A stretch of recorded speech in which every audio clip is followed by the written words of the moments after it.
नमस्ते विद्यार्थी मित्रों, आप सभी का हार्दिक स्वागत है। विद्यार्थी मित्रों, आज हम कक्षा 6 के विषय हिंदी में इकाई 2 अनूठे इंसान के अभ्यास और स्वाध्याय के प्रश्नों के बारे में देखेंगे। तो सबसे पहले बच्चों, आप अपना पाठ्य पुस्तक खोलकर उसमें ध्यान दीजिए। विद्यार्थी मित्रों, सबसे पहले हम अभ्यास के प्रश्नों के बारे में देखेंगे। प्रश्न 1 है, प्रश्नों के उत्तर दीजिए।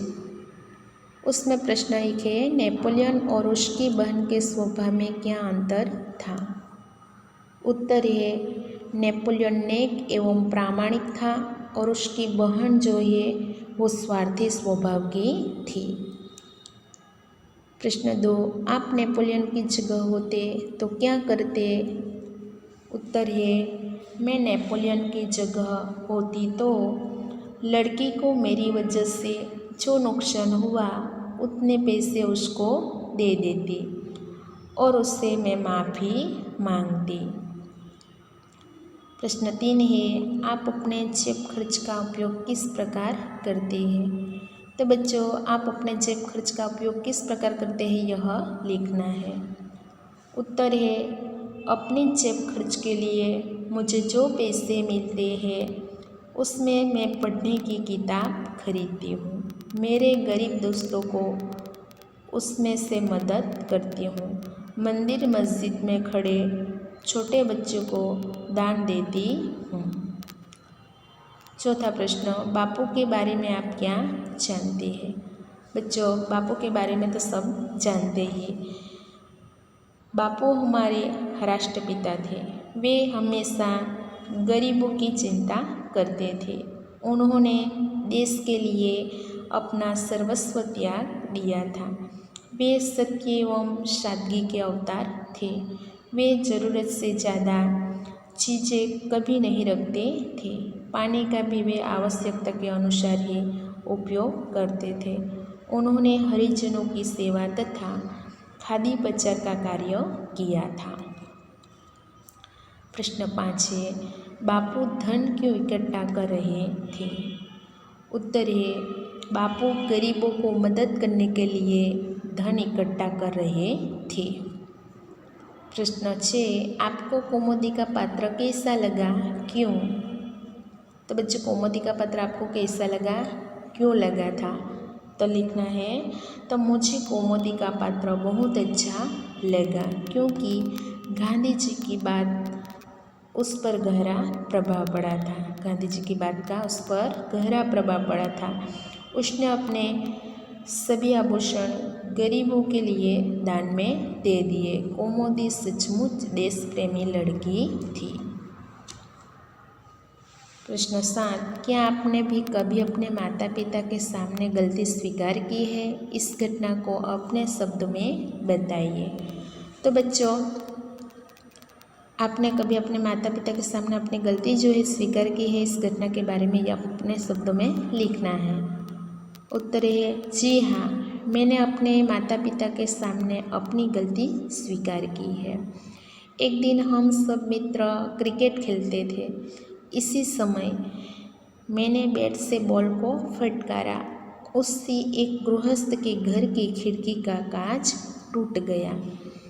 मैंने अपनी जेब से नया कांच लाने के पैसे दे दिए। गृहस्थ के सामने हाथ जोड़कर मैंने माफ़ी भी मांगी थी।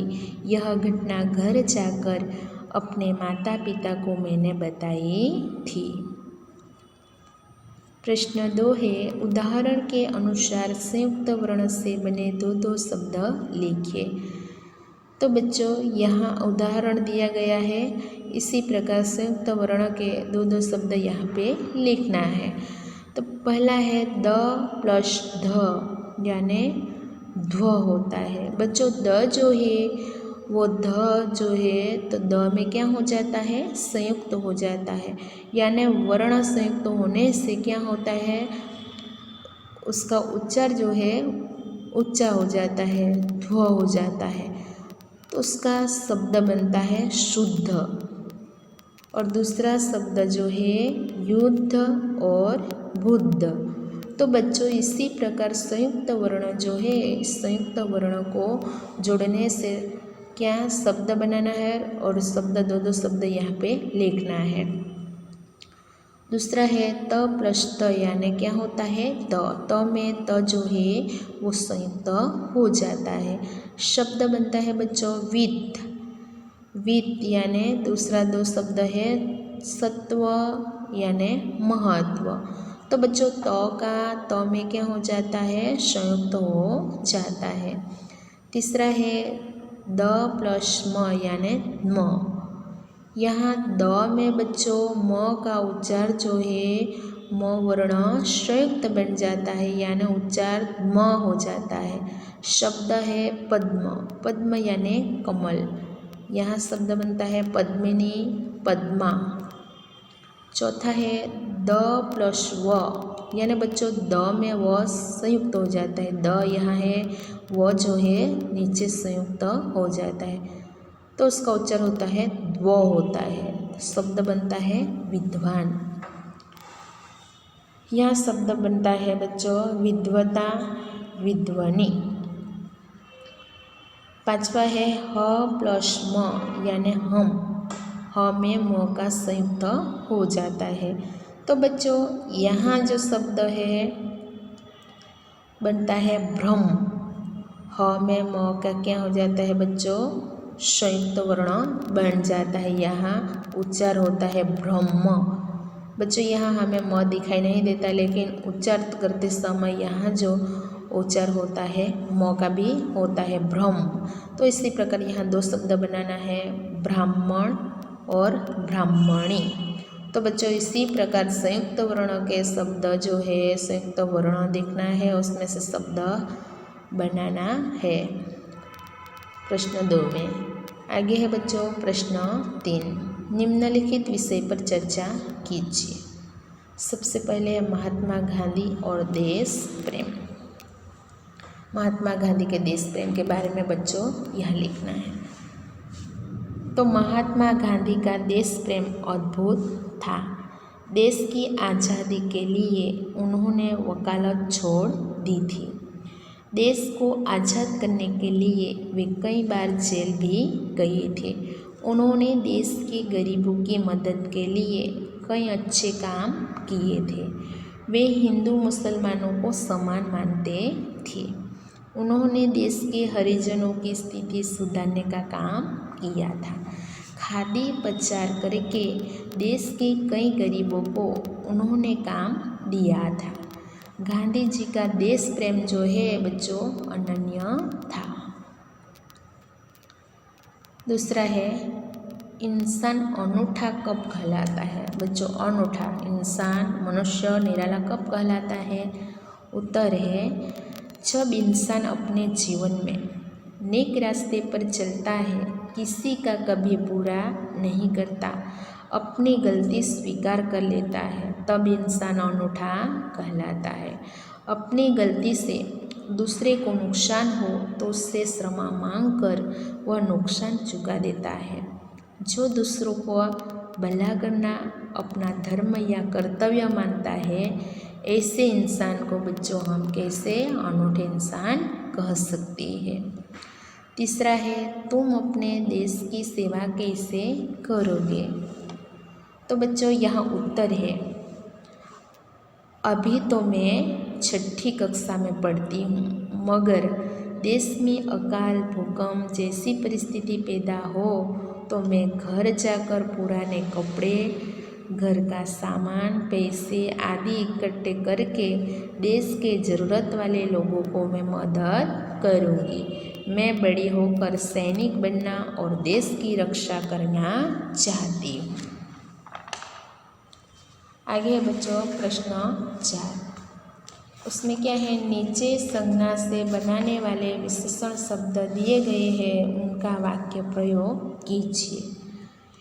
यहाँ संज्ञा शब्द दिए गए हैं बच्चों और उसके बनाने वाले विशेषण शब्द यहाँ दिए गए हैं, तो उसका हमें क्या करना है विशेषण शब्द का वाक्य प्रयोग करना है। तो सबसे पहले बच्चों है धर्म यानी धार्मिक। वाक्य है धार्मिक लोग मंदिर में दर्शन करने आए थे। दूसरा है रंग यानी रंगीन। वाक्य है हमें रंगीन चित्र पसंद है। तीसरा है लोभ यानी लोभी। तो वाक्य है बच्चों किसान बहुत लोभी था। चौथा है भारत यानी भारतीय। वाक्य है हमें भारतीय होने का गर्व है। पांचवा है चमक यानी चमकीला। वाक्य है चमकीले बर्तन सबको पसंद आते हैं। छठा है शक्ति यानी शक्तिमान। वाक्य है बच्चों अकबर बड़ा शक्तिमान राजा था। सातवां गुण यानी गुणवंती। बच्चों यहाँ वाक्य है शर्मिला गुणवंती औरत है। आठवां है बल यानी बलवान।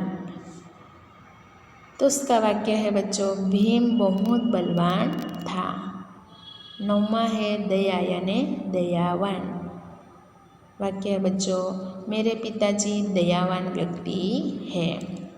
10वां है दर्शन यानी दर्शनीय। वाक्य है बच्चों पावागढ़ दर्शनीय स्थल है। तो बच्चों इसी प्रकार विशेषण शब्द को हमें क्या करना है वाक्य में प्रयोग करना है। प्रश्न 5वां उदाहरण के अनुसार लिंग परिवर्तन कीजिए। उदाहरण दिया गया है बच्चों यहाँ पे इस उदाहरण के अनुसार हमें क्या करना है लिंग परिवर्तन करना है। स्त्रीलिंग हो तो पुल्लिंग और पुल्लिंग हो तो से स्त्रीलिंग करना है। यहाँ दिया गया है उदाहरण पुत्र। पुत्र यानी पुत्री। यहाँ है मेंढक। मेंढक यानी मेंढकी। तरुण यानी तरुणी। कुमार यानी कुमारीन कुमारी। देव यानी देवी। हिरण यानी हिरनी। दूसरा बच्चों उदाहरण है सांप यानी सापिन। तो इसी प्रकार हमें यह शब्द बनाना है। कुम्हार यानी कुम्हारिन। नाग यानी नागिन। भाग यानी भागिन। धोबी यानी धोबिन। ग्वाला यानी ग्वालिन। यह तीसरा उदाहरण है मोर यानी मोरनी। तो इसी प्रकार यह शब्द बनाना है। शेर यानी शेरनी। जादूगर यानी जादूगरनी। मास्टर यानी मास्टरनी। डॉक्टर यानी डॉक्टरनी। ऊँट यानी ऊँटनी। तो बच्चों यहाँ लिंग परिवर्तन करके हमें शब्द यहाँ लिखना है। प्रश्न 5 में प्रश्न 6 जो है बच्चों प्रश्न 5 में जिन शब्दों के लिंग परिवर्तन किए उनका वाक्य में प्रयोग कीजिए। बच्चों हमने प्रश्न 5 में ये लिंग परिवर्तन किए हैं। इन लिंग परिवर्तन को क्या करना है प्रश्न 6 में वाक्य में प्रयोग करना है। उदाहरण दिया गया है तो हिरण यानी हिरनी। वाक्य है हिरण दौड़ रहा है। दूसरा वाक्य है हिरनी दौड़ रही है। यह दूसरा उदाहरण है पुत्र यानी पुत्री। राहुल राजीव गांधी के पुत्र है। पहला वाक्य है। दूसरा वाक्य है इंदिरा जी जवाहरलाल जी की पुत्री थी। तो बच्चों उदाहरण दिया गया है। इस उदाहरण के अनुसार प्रश्न 5 जो है इस शब्द को हमें क्या करना है वाक्य में प्रयोग करना है। तो सबसे पहले बच्चों हम यहाँ देख सकते हैं मेंढक का अर्थ होता है मेंढकी। लिंग परिवर्तन क्या है मेंढकी। तो वाक्य है पहला मेंढक ड्राव ड्राव बोलता है। दूसरा है वाक्य मेंढकी ड्राव ड्राव बोलती है। दूसरा लिंग परिवर्तन है तरुण यानी तरुणी। वाक्य है तरुण दौड़ता है। दूसरा क्या तरुणी दौड़ती है। तीसरा है कुमार। कुमार यानी कुमारी। वाक्य है बच्चों कुमार पढ़ता है। दूसरा क्या है कुमारी पढ़ती है। चौथा है देव। देव यानी देवी। वाक्य है राम हमारे देव है। दूसरा है सीता हमारी देवी है। पांचवा है हिरण। हिरण यानी हिरनी। वाक्य है बच्चों पहला हिरण घास खाता है। दूसरा वाक्य है हिरनी घास खाती है। तो बच्चों इसी प्रकार यहाँ वाक्य प्रयोग करना है। यहाँ दूसरा उदाहरण के अनुसार है, उसमें वाक्य है कुम्हार। कुम्हार यानी कुम्हारिन। वाक्य है बच्चों कुम्हार चाक चलाता है। दूसरा वाक्य है कुम्हारिन बर्तन बेचती है। आगे है नाग। नाग यानी नागिन। वाक्य है नाग डोलता है। दूसरा वाक्य है नागिन डोलती है। तीसरा है भाग। भाग यानी भागिन। वाक्य है भाग शिकार के लिए घूमता है। दूसरा वाक्य है भागिन बच्चों को प्यार करती है। चौथा है धोबी। धोबी यानी धोबिन।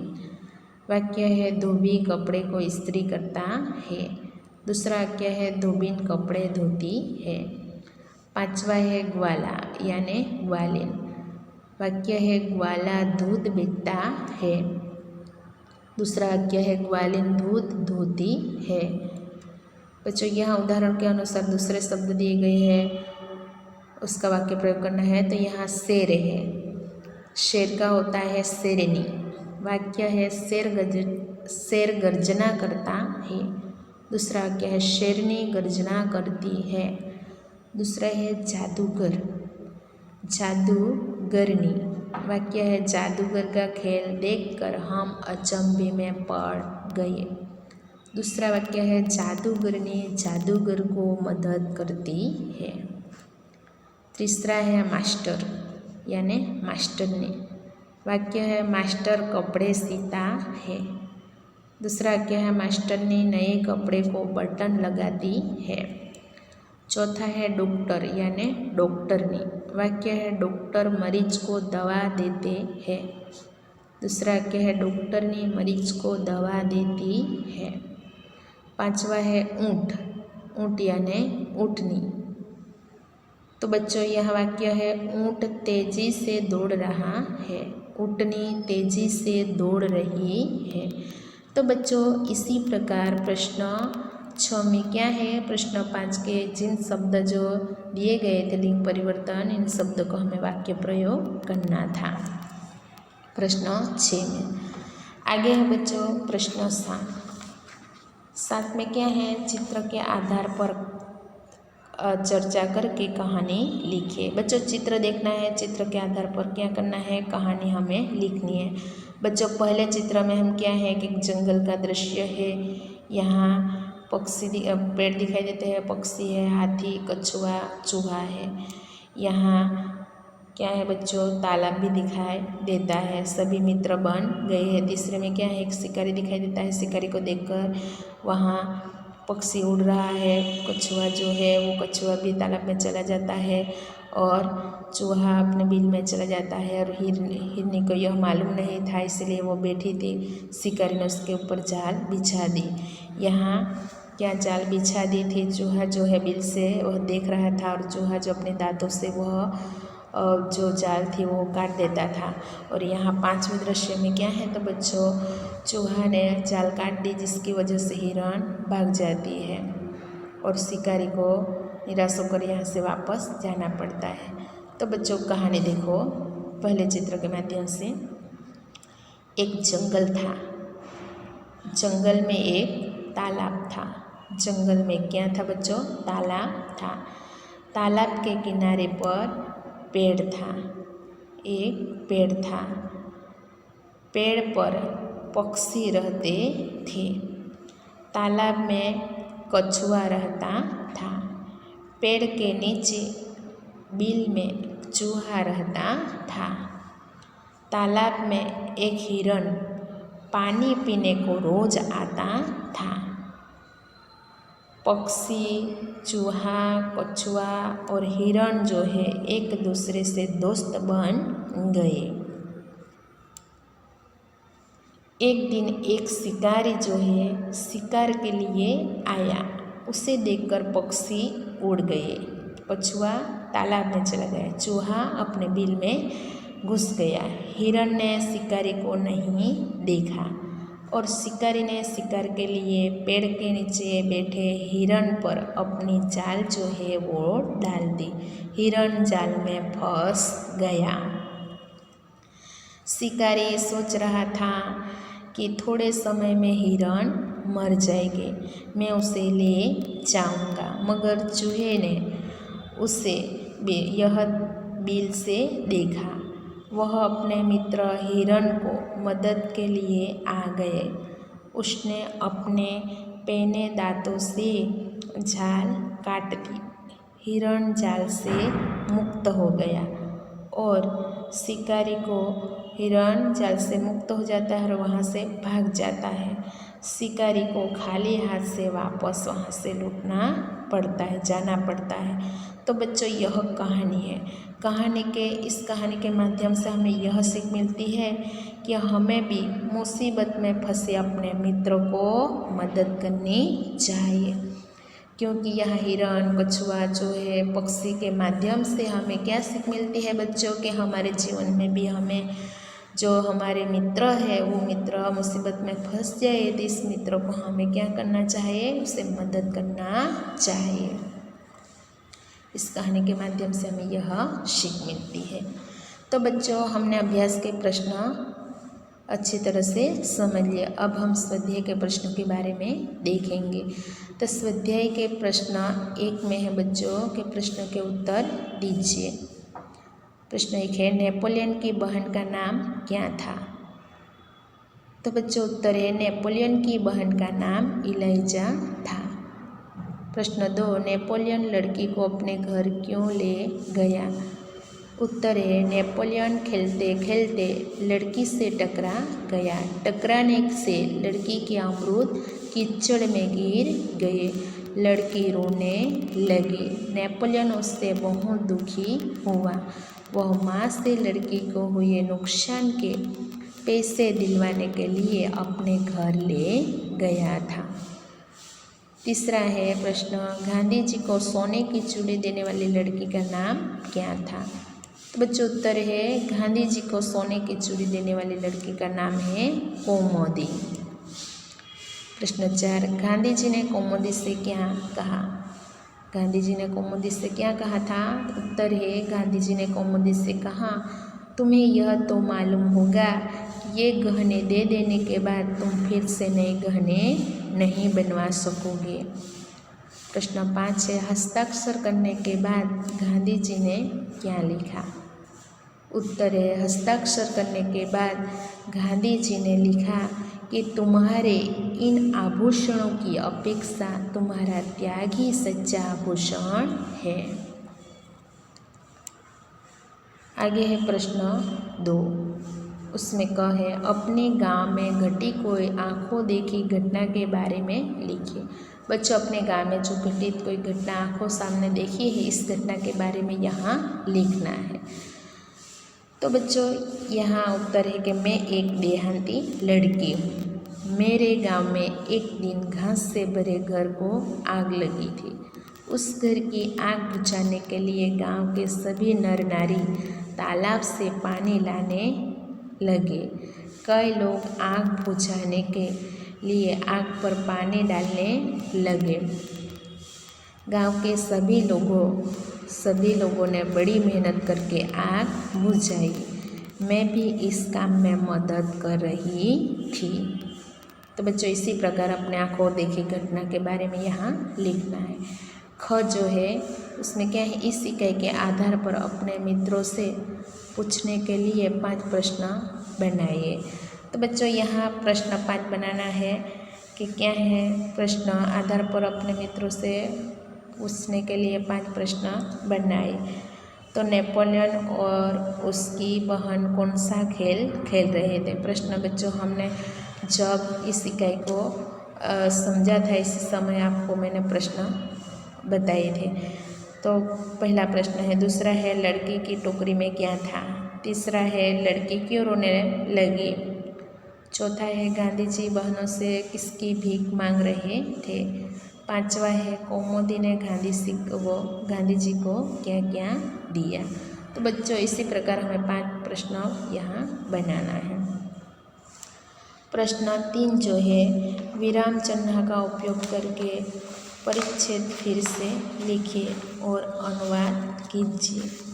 बच्चों यहाँ क्या करना है, विराम चिन्ह लिखना है और विराम चिन्ह लिखकर इस परिच्छेद को क्या करना है, अनुवाद करना है। अनुवाद यानी मातृभाषा गुजराती में लिखना है। तो बच्चों यहाँ देखो, दुर्गावती बचपन से ही बहादुर थी।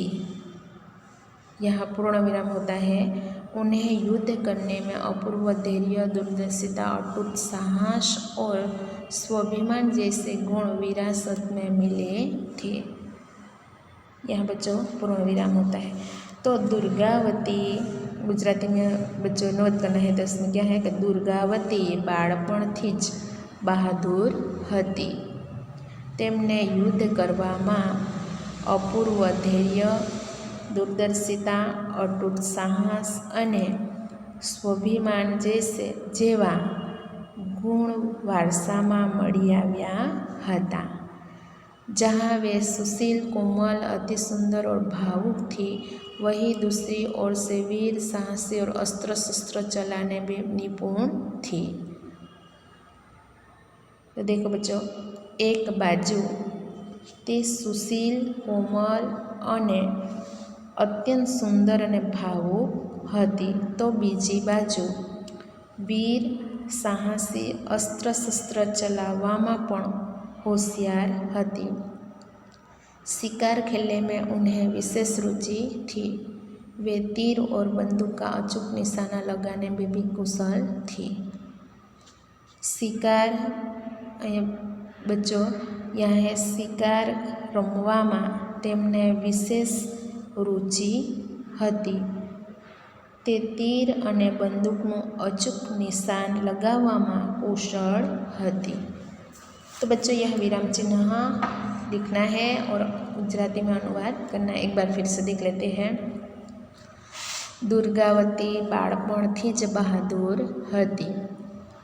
तेमने युद्ध करवामां अपूर्व धैर्य, दूरदर्शिता, अटूट साहस अने स्वाभिमान जेवा गुण वारसामां मळी आव्या हता। एक बाजु ते सुशील, कोमल, अत्यंत सुंदर अने भावुक हती, तो बीजी बाजु वीर, साहसी, अस्त्र शस्त्र चलाववामां पण होशियार हती। शिकार रमवामां तेमने विशेष रुचि हती। ते तीर अने बंदूकનું अचूक निशान लगाववामां कुशल हती। तो बच्चों इसी प्रकार क्या करना है, अनुच्छेद को हमें मातृभाषा में अनुवाद करना है। यह योग्य विस्तार में तो बच्चों गांधी जी और नेपोलियन के बारे में परिचय प्राप्त करना है। दूसरा, महापुरुषों के जीवन की घटनाओं का संकलन करना है। आगे देखते हैं बच्चों भाषा सज्जता। तो भाषा सज्जता में क्या है बच्चों, यहाँ कहावत दिए गए और कहावत के अर्थ दिए गए हैं। अर्थ द्वारा हमें वाक्य प्रयोग भी किए गए हैं। तो पहला है, आए थे हरि भजन को, ओटन लगे कपास। तो उसका अर्थ क्या होता है बच्चों, तो अच्छा काम छोड़कर महत्वहीन काम में लग जाना। पहले अर्थ बताना है बच्चों। आए थे हरि भजन को, ओटन लगे कपास। तो उसका अर्थ है, अर्थांत है यहाँ बच्चों, यहाँ से देखना है, अच्छा काम छोड़कर महत्वहीन काम में लग जाना। उसका वाक्य है बच्चों कि तुम्हें छात्रावास में इसीलिए भेजा था कि तुम परीक्षा में प्रथम आ सको, पर तुमने तो यहाँ रहकर भी बेकार की बातों में समय बर्बाद करना शुरू कर दिया। यहाँ बच्चों यह वाक्य बनता है। दूसरा है, उल्टा चोर कोतवाल को डांटे। तो उसका अर्थ है बच्चों, अपराधी द्वारा निर्दोष को धमकाना। अपराधी द्वारा निर्दोष को धमकाना। वाक्य है, एक तो तुमने चोरी की और ऊपर से मुझे ही डांट रही है। यह वाक्य है बच्चों। तीसरा है, ऊंची दुकान फीका पकवान। बच्चों अर्थ है, प्रसिद्धि के अनुरूप न होना। अर्थ क्या है, प्रसिद्धि के अनुरूप न होना। वाक्य है, हमने तो तुम्हारी दुकान की प्रसिद्धि सुनकर सामान खरीदा था, मगर आपका सामान तो बहुत ही घटिया निकला। आगे है, एक तो करेला ऊपर से नीम चढ़ा। बच्चों उसका अर्थ है एक दोस्त के साथ साथ दूसरा दोस्त भी लग जाना। वाक्य है वह शराबी तो था ही, जुआ भी खेलने लगा। यह तो वही बात हुई, एक तो करेला ऊपर से नीम चढ़ा। आगे है एक सड़ी मछली सारे तालाब को गंदा करती है। तो बच्चों उसका अर्थ होता है एक की बुराई के कारण सबकी बदनामी होना। एक बुराई काम करता है तो सबकी बदनामी होती है। वाक्य है जब से धनराज हमारी कक्षा में आया था उसने कई बार चोरी की। उसकी देखा देखी कई और लड़के भी इस लत में पड़ गए। ठीक कहा जाता है एक सड़ी मछली सारे तालाब को गंदा कर देती है। आगे बच्चों कंगाली में आटा गीला, अर्थ है मुसीबत में और मुसीबत आ जाना। वाक्य है गंगू पहले ही बहुत निर्धन था, छोटी सी नौकरी में बड़ी मुश्किल से गुजारा कर रहा था, अब तो वह भी छूट गई। इसलिए कहा जाता है कंगाली में आटा गीला, यानी मुसीबत में और मुसीबत आना। आगे बच्चों कहाँ राजा भोज और कहाँ गंगू तेली, अर्थ होता है दो व्यक्ति की स्थिति में बहुत अंतर होना। वाक्य है बच्चों उस साधारण गायिका की तुलना लता मंगेशकर से करना उचित नहीं है, इसलिए कहा जाता है कि कहाँ राजा भोज और कहाँ गंगू तेली, दो व्यक्ति की स्थिति में बहुत अंतर होना। आगे है कोयले की दलाली में हाथ काला, अर्थ है बुरे के साथ रहने पर बुराई मिलती है। वाक्य है उसका साथ छोड़ दो, पूरा गुंडा है, कभी तुम्हें भी ले बैठेगा, जानते नहीं कोयले की दलाली में हाथ काला। आगे बच्चों चमड़ी जाए पर दमड़ी न जाए, अर्थ है कंजूस व्यक्ति कष्ट सहन कर लेता है लेकिन पैसे खर्च नहीं करता है। चमड़ी जाए पर दमड़ी न जाए बच्चों क्या है कि कंजूस व्यक्ति होता है, कष्ट सहन कर लेता है लेकिन वो पैसे खर्च नहीं करता। वाक्य है सेठ मोहनदास कई दिनों से बीमार है फिर भी अस्पताल नहीं जाना चाहते, उनके लिए तो चमड़ी जाए पर दमड़ी न जाए। आगे है जो गरजते हैं सो बरसते नहीं। तो बच्चों अर्थ क्या है कि जो डींग मारते हैं वे काम नहीं करते, जो डींग मारते हैं वो काम नहीं करते हैं। वाक्य है कमल ने इस बार 100 मीटर की दौड़ में प्रथम स्थान प्राप्त करने का दावा किया था, पर प्रथम तो क्या तृतीय नंबर में भी न आ सका। आगे है नाम बड़े और दर्शन छोटे, अर्थ है प्रसिद्धि अधिक किंतु तत्व कुछ भी नहीं है। वाक्य है बच्चों तुम्हारे विद्यालय की बहुत प्रशंसा सुन रखी थी, पर आकर देखा तो पढ़ाई का स्तर कुछ भी नहीं है। अंत में है बच्चों बोया पेड़ बबुल का आम कहाँ से पाई, अर्थात है बुरे कामों का अच्छा फल नहीं मिलता, हम बुरे काम करते हैं तो उससे अच्छा फल नहीं मिलता है। वाक्य है सारे साल तो तुमने पढ़ाई नहीं की, अब उत्तीर्ण होने से सपने देख रहे हो, यह संभव नहीं है क्योंकि किसी ने कहा है बोया पेड़ बबुल का आम कहाँ से पाए। तो बच्चों यहाँ हम देख सकते हैं कि कहावत जो है और कहावत के अर्थ दिए गए हैं, अर्थ के बाद वाक्य भी दिए गए हैं। तो भाषा सज्जता में बच्चों हमने कहावत के अर्थ और वाक्य अच्छी तरह से समझ लिए हैं। यह कहावत के अर्थ और वाक्य जो है बच्चों उसे तैयार करना होगा। तो बच्चों आज हमने अभ्यास के अनूठे इंसान इकाई के अभ्यास और स्वाध्याय के सभी प्रश्न जो है वो सभी प्रश्नों के बारे में अच्छी तरह से समझ लिए, और सभी प्रश्न जो है बच्चों वो प्रश्नों और भाषा सज्जता की जो कहावत है वो कहावत के अर्थ और उसका वाक्य प्रयोग जो है बच्चों उसे भी हमने समझ लिया है। तो बच्चों अभ्यास और स्वाध्याय के सभी प्रश्नों और भाषा सज्जता के जो कहावत के अर्थ है उसे पढ़ना है और उसको नोटबुक में लिख कर सभी प्रश्न तैयार करना। धन्यवाद बच्चों।